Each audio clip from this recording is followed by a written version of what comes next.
마태복음 27장 주부의 39절부터 나갔는데요. 38절부터 50절까지 말씀을 같이 읽도록 하겠습니다.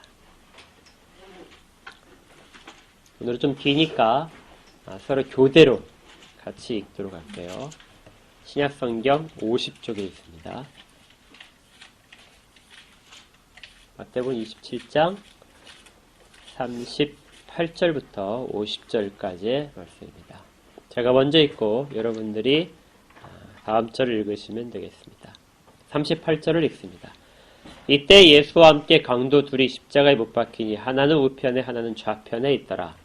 지나가는 자들은 자기 머리를 들며 예수를 모욕하여 이르되 성전을 헐고 사흘에 짓는 자여, 네가 만일 하나님의 아들이거든 자기를 구원하고 십자가에서 내려오라 하며, 그와 같이 대제사장들도 서기관들과 장로들과 함께 교하여 이르되 그가 남은 구원하였을 때 자기는 구원할 수 없도다. 그가 이스라엘의 왕이로다.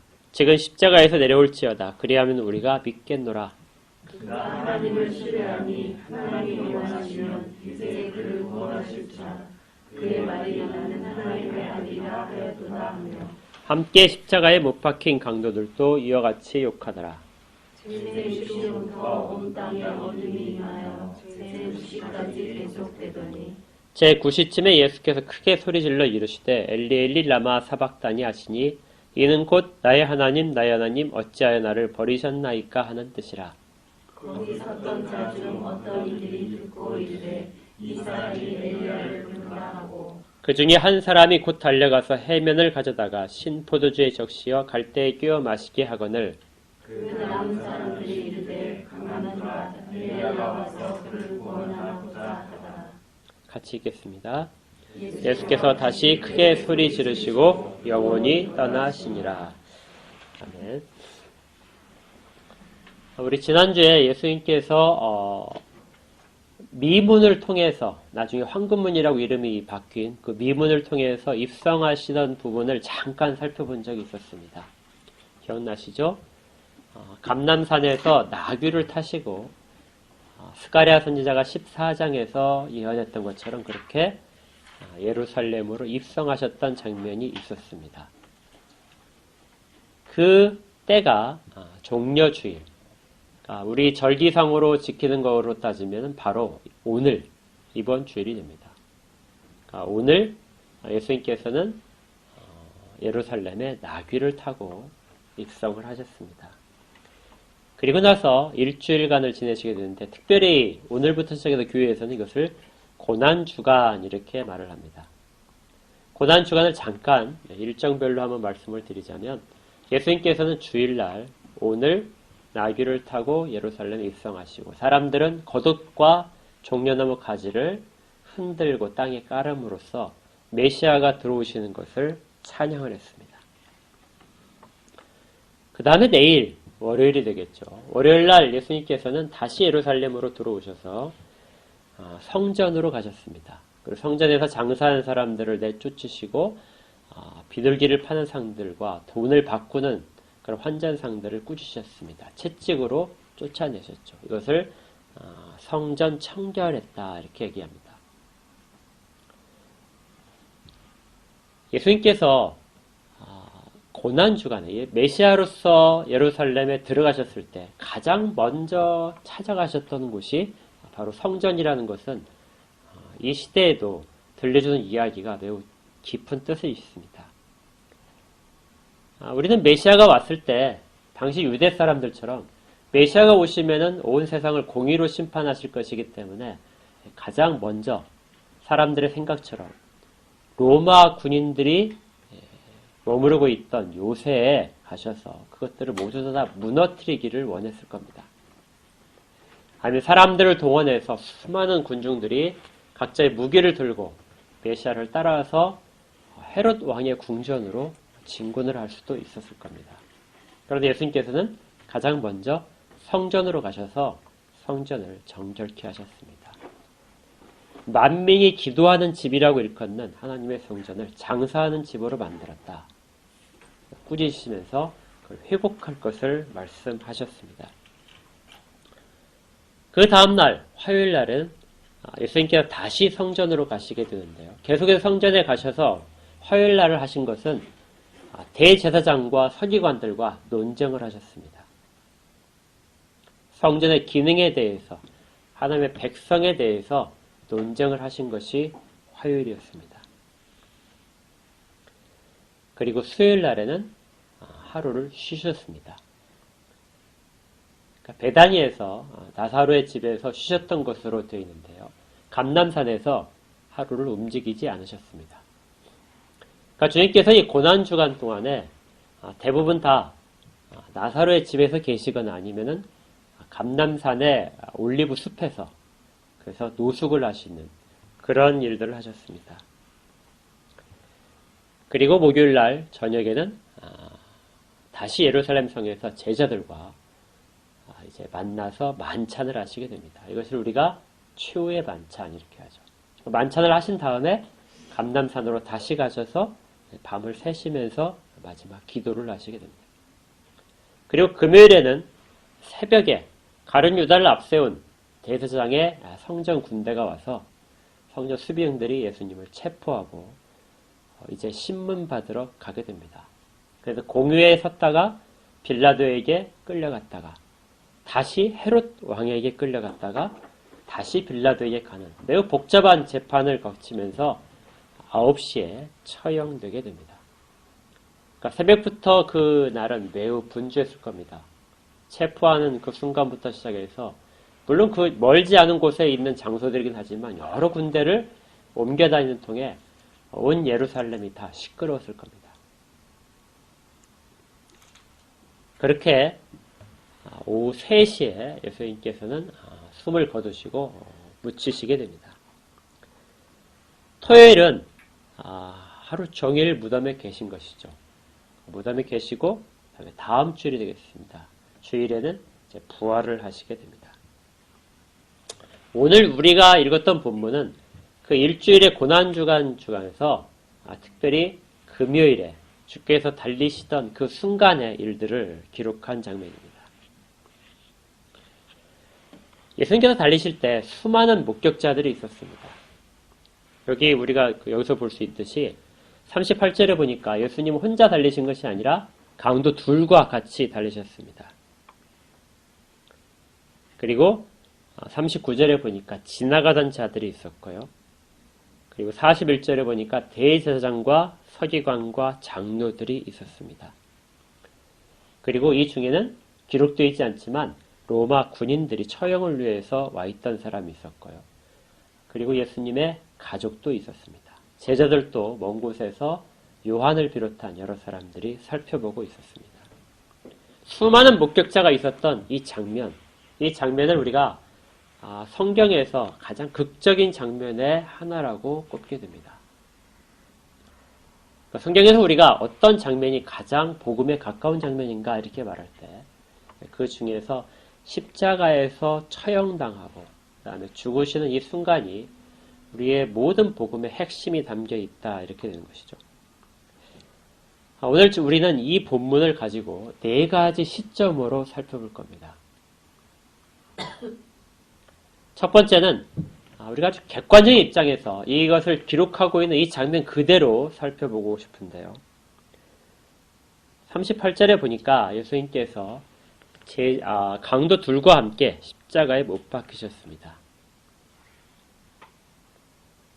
그리고 39절에 지나가던 자들이 예수님의 잡히신 걸 보고 어떤 말을 하게 되는데요.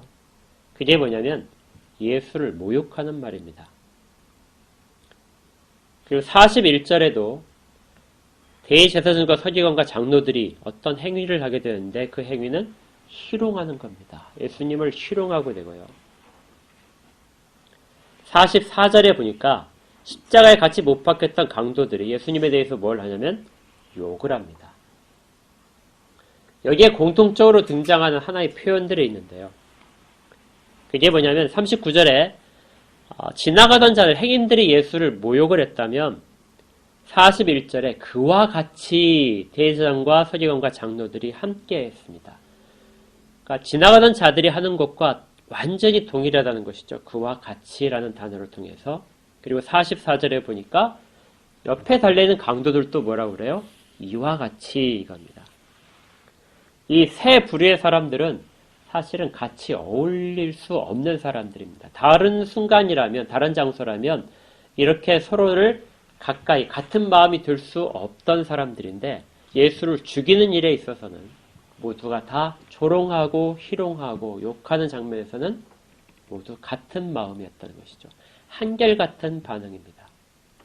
지금 예수는 십자가에 못 박혀 있는데 그 주위를 둘러싸고 있는 모든 사람들의 반응은 예수를 조롱하는 반응입니다.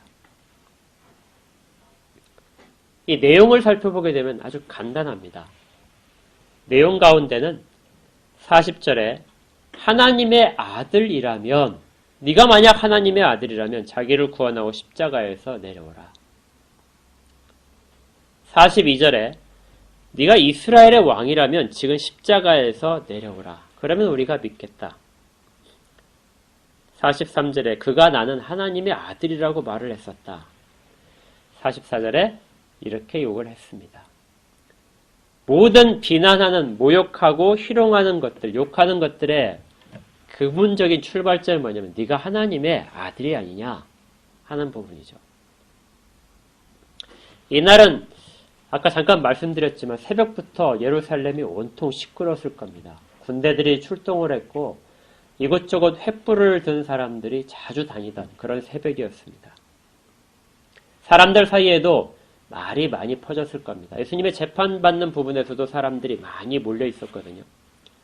아마 사람들은 이렇게 궁금했을 겁니다. 저가 만약 정말로 메시아라면 재판을 과연 받을 수 있을 것인가?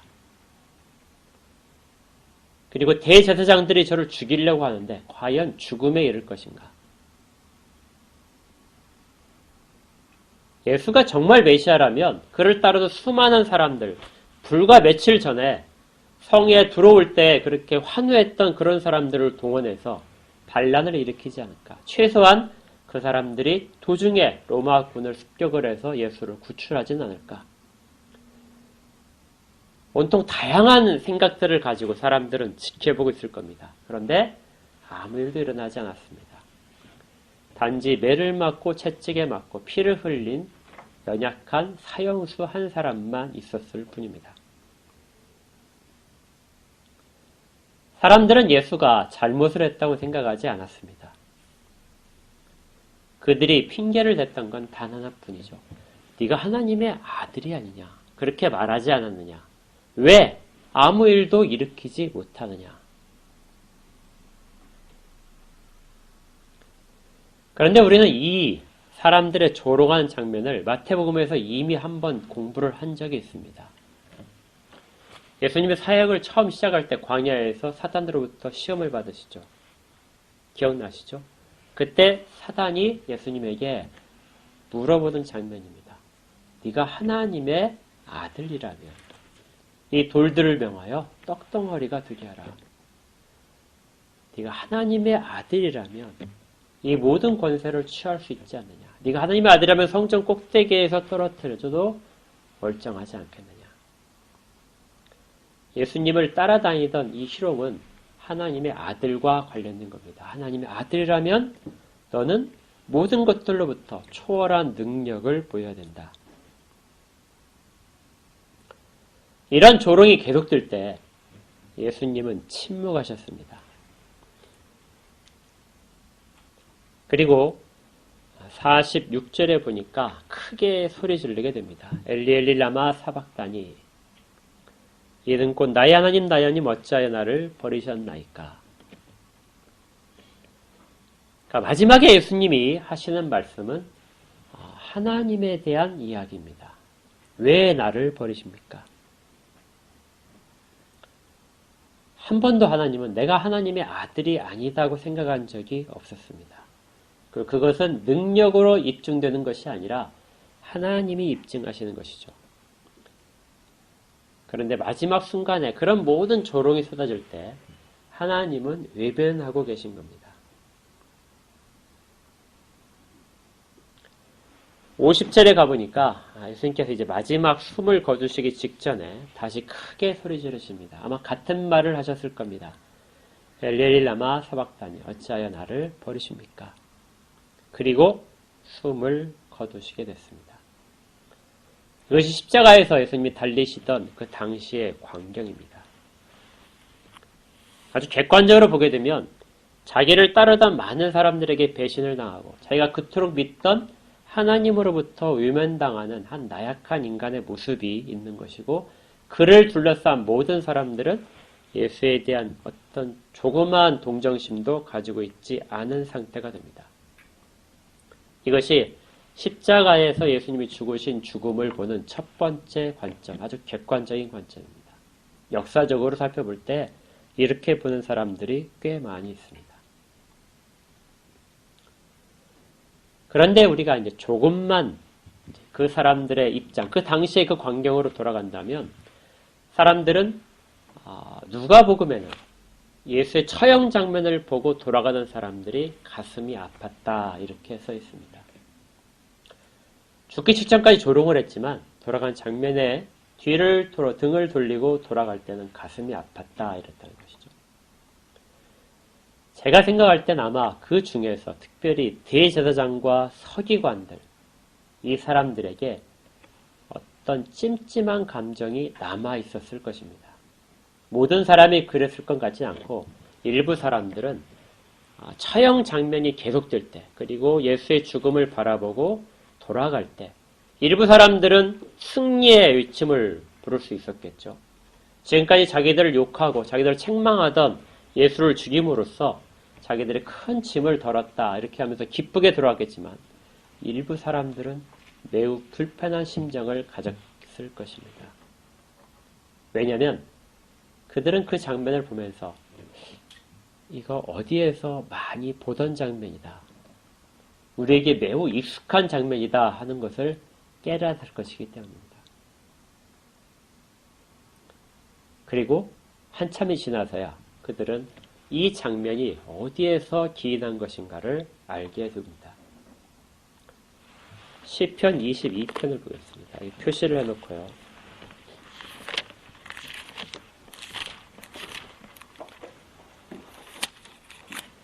구약성경 816페이지에 있습니다.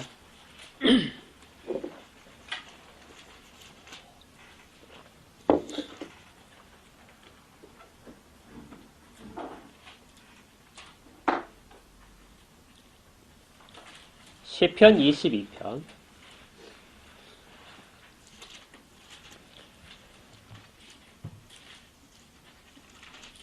시편 22편은 메시아 시편으로 매우 잘 알려진 시입니다. 그러니까 기독교인들이 이렇게 메시아 시편으로 분류한 것이 아니라 유대인들이 오래전부터 메시아 시편으로 다윗의 시를 이렇게 갖다 종류별로 분류를 했던 것입니다. 왜 메시아 시편이라 이름이 붙였냐면, 뒷부분을 보시면요.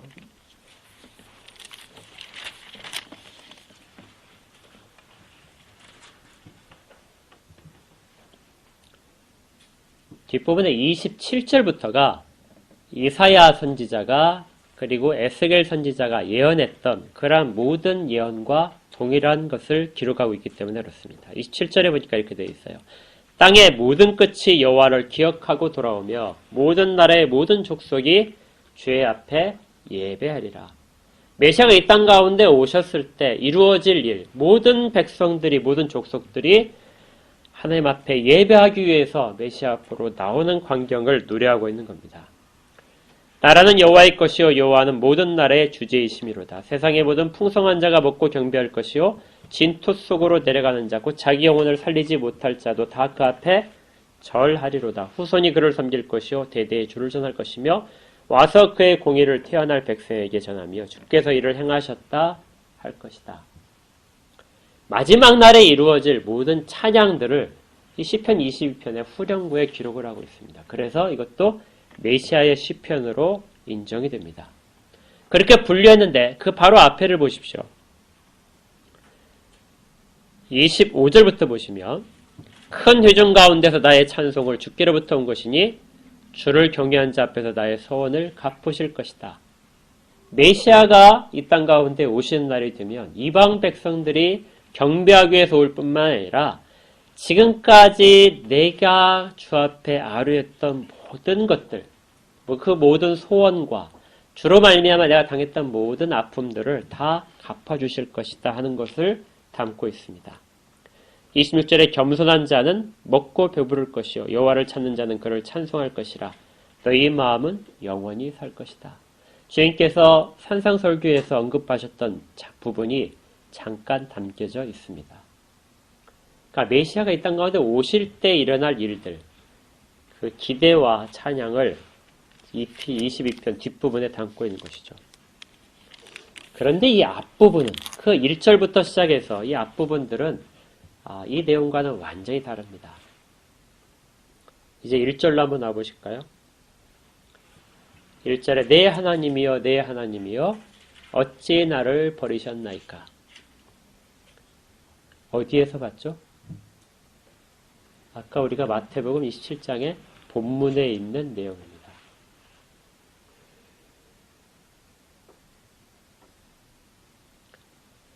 6절로 가보실까요? 나는 본래 사람이 아니라 사람의 비방거리와 백성의 조롱거리입니다. 나를 보는 자는 다 나를 비웃으며 입을 삐죽거리고 너희를 흔들며 말하되 8절 그가 여호와께 의탁하니 구원하실걸 그를 기뻐하시니 건지실 것이다 하나이다. 그들의 조롱거리는 그가 여호와를 찾고 있으니 구할 것이다.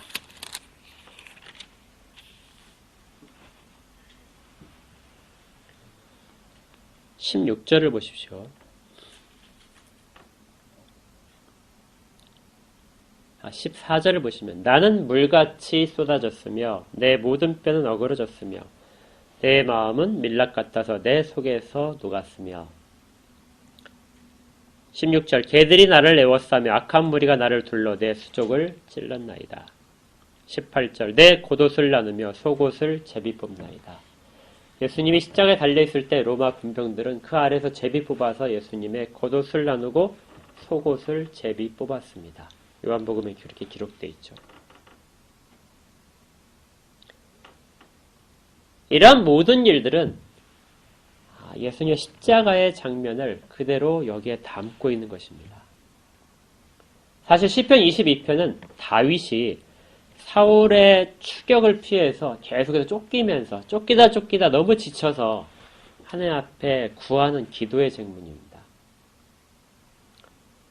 광야로 들어갔을 때, 산속으로 들어갔을 때, 다른 사람의 집으로 피했을 때마다 사울은 계속해서 그를 추적합니다. 많은 군대를 조직을 해서 특별히 별동대를 조직해서 다윗 하나만 죽여라. 다른 인물을 전혀 주지 않고 그렇게 쫓아다니던 그런 상황입니다. 다윗이 가는 곳마다 곧 들어닥칠 사울 군대 때문에 마음 놓고 쉬지 못하고 먹지도 못하고 계속해서 도망다닙니다. 그래서 블레셋까지 들어가서 모욕을 감수하고 그들에게 빌붙어서 살해해야 되는 시기도 있었습니다. 다윗이 그 상황 속에서 자기의 아픔을 노래를 했는데 이 아픔의 노래가 유대인들의 생각에는 다윗이 왕으로 되기까지 하나님이 그를 제목으로 다듬는, 기둥으로 다듬는 과정일 것이다. 그래서 다윗을 힘들게 하셨다. 이렇게 사람들은 생각을 했겠지만 그리고 언젠가 다윗이 하나님으로부터 인정받았기 때문에 다 회복될 것이다. 그렇게 시편 22편을 해석을 했지만 사실 시편 22편은 예수님의 십자가 장면을 그리고 있는 것이었던 것입니다. 다윗의 자신의 경험과 아픔들을 그들의 투영해서 그대로 노래를 했는데 그 노래는 예언이 되어서 예수님의 십자가 처형의 장면을 기록하고 있는 것이죠. 그래서 우리가 다윗을 선지자라고 합니다. 다윗은 수많은 찬양 중에서 메시아에 관련된 내용들을 담아서 찬양을 하고 고난을 담아서 찬양을 했습니다. 하나님은 다윗이 당하는 고난을 통해서 예수님의 당하실 고난들을 미리 보이게 하신 것입니다. 그렇다면 사람들이 다윗을 왕으로 인정하고 영원한 왕으로서 다윗을 칭송을 하고 그가 당한 모든 고난들마저도 동정을 하며 그가 불의한 자들에게 의로운 왕이 당했던 고난이라고 인정을 하고 있다면 동일한 장면이 예수님의 처형 장면에 드러나고 있을 때 사람들은 마땅히 무엇을 생각했을까요? 시편 22편을 기억하고 있는 사람들이라면 예수님이 다윗과 같은 환경이라는 것을 바로 알아차렸을 겁니다. 특별히 성경에 대해서 많이 알고 있던 대제사장과 서기관들이라면 정말 많이 봤던 장면이라고 생각됐던 것은 시편 22편을 그들이 기억하고 있기 때문입니다. 예수님을 죽이는 장면에서 그가 다윗과 같은 의인이었다. 그가 노래한, 다윗이 노래한 메시아에 대한 찬양들은 바로 이 순간에 대한 것에 초점이 맞춰 있다. 그리고 오직 예수가 모든 민족으로부터 경배를 받을 분이시라는 것을 알아차렸어야 마땅합니다. 십자가의 사건을 보는 두 번째 시점은 구약의 다윗이 노래했던 그 시점입니다. 구약의 모든 예언들이 향하고 있던 예수의 십자가에서 죽음. 그 메시아가 와서 통치하시기 전에 고난을 받고 죽으셔야 한다는 그 내용. 이것을 구약의 관점에서 예언들과 시들은 예수님의 십자가를 노래하고 있었던 것이죠. 물론 대부분의 사람들은 이것을 눈치채지 못하였습니다. 마태복음에서 이 광경을 자세하게 기록을 하고 있는 것은 마태복음은 구약의 예언들이 실현됐다는 유대인적인 관점을 갖고 있기 때문에 이 장면을 아주 다른 성경보다 훨씬 더 자세하게 시편 22편에 근거해서 기록을 하고 있는 겁니다. 다윗이 내 하나님이여 내 하나님이 어찌 나를 버리시나이까 하는 그 탄식을 반복해서 예수님께서 십자가상에서 하심으로써 하나님에 대한 신앙, 다윗이 그 절망 가운데서 하나님을 의지했던 것처럼 예수님도 하나님에 대한 믿음을 끝까지 가진 상태에서 죽음을 맞이하셨다는 걸 알려주고 있는 것입니다. 이제 세 번째, 십자가를 보는 세 번째 관점을 보겠습니다. 그 신약 시대 신도들이 갖고 있던 관점인데요. 먼저 그림을 하나 보겠습니다. 17세기의 그 네덜란드의 화가인 렘브란트라는 화가입니다. 그림을 한 2000점 정도 그렸다고 그래요. 근데 이 사람이 27살 때 저 그림을 그렸다고 합니다. 십자가를 올린. 이 사람은 종교화를 굉장히 많이 그렸어요. 그리고 당시에 이제 그 종교 개혁이 시작된 지 좀 지나서 네덜란드가 종교 개혁의 중심지였거든요. 그래서 종교 개혁에 관련된 성경적인 그림들을 굉장히 많이 그렸습니다. 제 아들한테 물어보니까 미대 쪽에서는 거의 엄청나게 존경하는 그런 화가라고 이름을 붙였습니다. 이 사람이 27살 때 이 십자가를 올린 이 작품을 그리고 있었는데 아무리 그리더라도 만족감이 없는 거예요. 그림이 완성이 안 되는 겁니다. 기도를 하고 그림을 그려도 그림이 마음에 들지 않아서 다시 그리고 성경을 많이 읽고 예수님이 고난당한 장면을 많이 읽고 그려도 여전히 그림이 완성이 안 됩니다. 결국 이 사람이 이 그림 자체에다가 자기를 그려 넣습니다. 이 그림 보면 어디 이상한 부분이 하나 있죠. 다른 사람들은 그 당시에 그 옷차림과 복식들을 그냥 하고 있는데 가운데 있는 이 사람입니다. 이 가운데 있는 이 사람이 당시 16세기에 모자를 쓰고 있는 겁니다. 다른 사람들하고는 전혀 달라요. 가운데 있는 저 사람이 렘브란트 자신입니다. 자기를 그려놨습니다. 그러니까 아주 어색한 그림이 됐죠. 그런데 렘브란트는 이 자기를 그려놓음으로써 이 그림을 완성시킬 수 있었다고 합니다. 저게 렘브란트란 건 나중에 렘브란트가 다시 말을 했지만요. 저게 자기의 자화상입니다. 젊었을 때 그린 자화상인데 자기의 모습을 그대로 담아놓은 것이죠. 동일한 각도로 같은 모양으로 그려뒀습니다. 그리고 나서 이제 렘브란트가 기록에 남기기를 저기다 자기를 그려놨더니 저 그림이 완성되더라. 내가 예수를 십자가에 못 박은 바로 그 사람이었다. 지금 저 사람은 십자가를 세우는 장면에서 같이 바치고 있는 겁니다. 병사들을 도와서 예수를 십자가에 바치고 있는 걸 같이 하고 있는 것이죠. 우리가 살펴볼 십자가를 바라보는 세 번째 시점은 예수를 못 박는 자들, 예수를 조롱하는 자들 가운데 렘브란트가 있었던 것처럼 모든 사람들이 그 가운데 있었다는 겁니다. 우리는 예수가 우리의 죄 때문에 죽었다, 우리의 죄를 대신 지었다 이렇게 말하는데 그 죄 가운데 하나가 우리가 예수를 죽기까지 조롱하고 재판 가운데서 그에게 모든 죄를 묻고 불의한 우리를 대신해서 의로운 그를 불의하다고 말하면서 죽였던 그 모든 것이 이 관점입니다. 아무도 여기에 대해서 나는 책임이 없다 말할 수 있는 사람은 없습니다.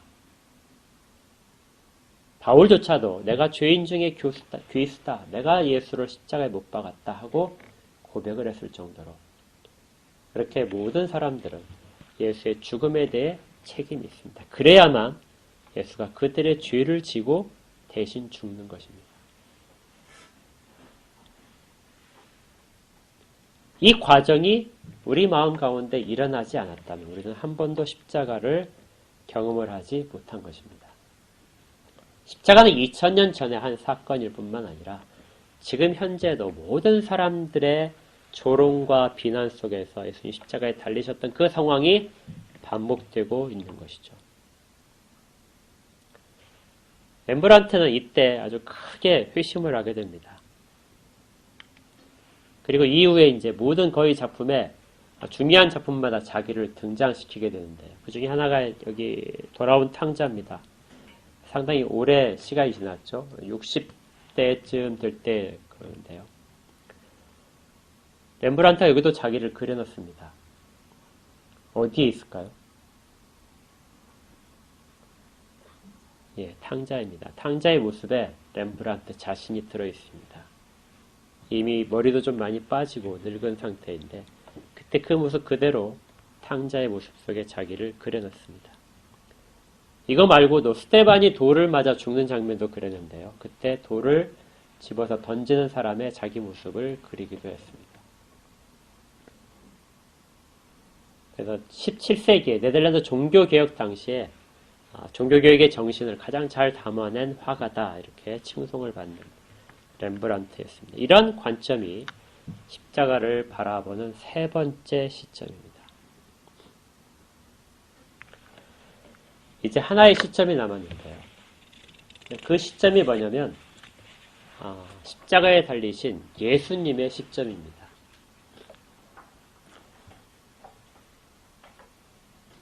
돌을 던지고 조롱하고 모욕하는 그런 관점의 사람들을 서게 했다면 예수님은 그런 사람들에게 마지막 네 번째 시점을 갖도록 말씀하십니다. 그것이 십자가에 달려서 자기를 조롱하는 자들을 바라보시는 주님의 시점입니다. 예수님은 십자가상에서 사람들을 바라보시면서 어떤 생각을 하셨을까요? 그들을 죽여야 되겠다. 저 정말 나쁜 녀석들 이런 생각을 가지시지 않았을 겁니다. 왜냐하면 십자가상에서 저들의 죄를 용서해달라고 기도했던 것이 다른 복음서에 기록되어 있기 때문에 그렇습니다. 자기를 조롱하고 자기를 못 박는 자들을 예수님께서는 용서하시고 그들을 대신하여 그 죄마저도 가지고 십자가에 달려 죽으시는 것이죠. 십자가를 바라보면서 못을 박는데 조롱하는데 자기를 투영했던 사람이라면 점점 신앙이 성숙하면서 예수님의 관점을 가지게 됩니다. 그 세상 가운데서 십자가를 조롱하고 비웃으며 예수 믿는 자를 조롱하는 그런 모습들을 바라보면서 마치 예수님이 그들을 보셨듯이 그렇게 저들의 죄를 용서해달라고 간구하게 되죠. 이것이 우리는 바울의 이야기 속에서 들을 수 있습니다. 바울 자신도 이렇게 말을 한 적이 있어요. 내가 여러 번 너희에게 말하거나 이제도 눈물을 흘리며 말하는 여러 사람들이 그리스도의 십자가의 원수로 행하고 있느니라. 빌립보서 3장 18절에서 내가 눈물로 너희들에게 수차례 간구했지만 너희들은 십자가의 원수로 행하고 있다. 십자가의 원수란 것은 아까 봤듯이 십자가의 반대쪽에서 예수를 조롱하고 예수를 처형하려고 노력하던 사람들입니다. 그리고 나서 바울은 계속해서 이렇게 말합니다. 내가 그리스도와 함께 십자가에 못 박혔다. 그런즉 이젠 내가 사는 것이 아니요 오직 내 안에 그리스도께서 사시는 것이라. 바울은 십자가를 그 속에서 나도 같이 못 박히고 주께서 참으시고 용서하셨듯이 나도 동일하게 참고 용서하는 곳에 서 있다 하고 말하는 겁니다. 우리 지난번에 히브리서 잠깐 살펴봤었잖아요. 히브리서 12장 3절에 너희가 피곤하여 낙심하지 않기 위하여 죄인들이 이같이 자기에게 거역한 일을 참으신 일을 생각하라. 주께서 자기를 거역하던 자들을 참으셨던 것처럼 그렇게 너희들이 참아내라. 피곤하고 낙심하지 말아라. 이것이 십자가를 바라보라는 네 번째 시점입니다.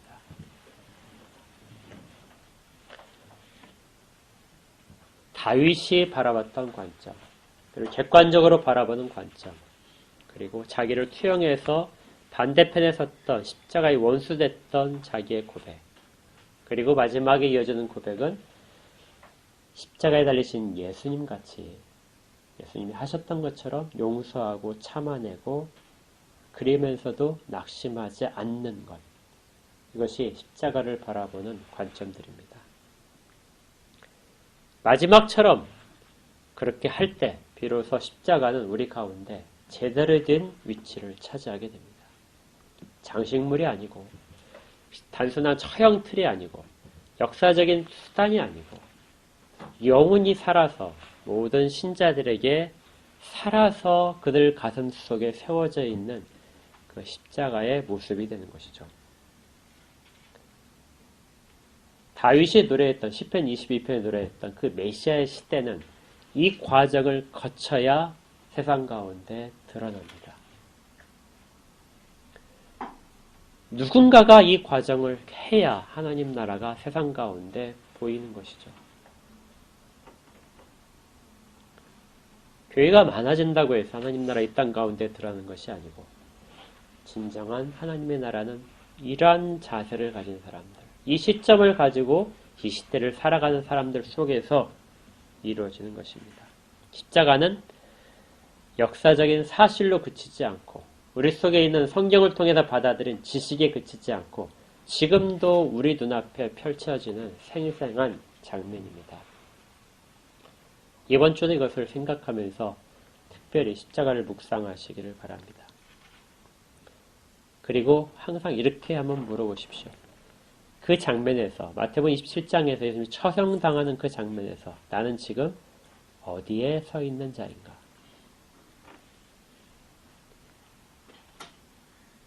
단순히 구경꾼으로 서 있는가? 구약의 모든 예언자들이 바라보던 그 시점으로 고대하는 방향으로 서 있었는가? 아니면 처형하는, 조롱하는 그 입장인가? 아니면 십자가상 위에서 아래를 쳐다보는 예수님의 시점으로 서 있는가? 이번 한 주 이 질문을 붙잡고 묵상하시면서 십자가를 깊이 새기기를 주의 이름으로 축복합니다. 기도하겠습니다.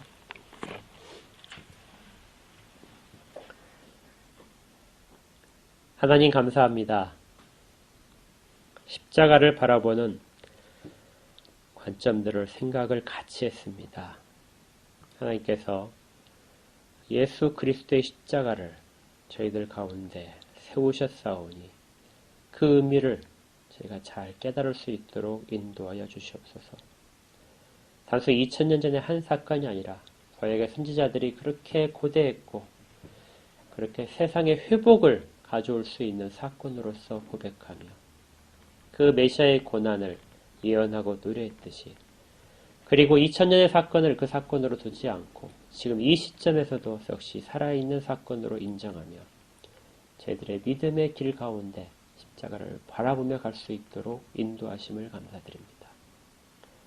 십자가를 바르게 묵상할 수 있도록 도와주시고 주께서 우리에게 행하셨던 일들을 잘 분별하여 깨달을 수 있도록 인도하여 주시옵소서.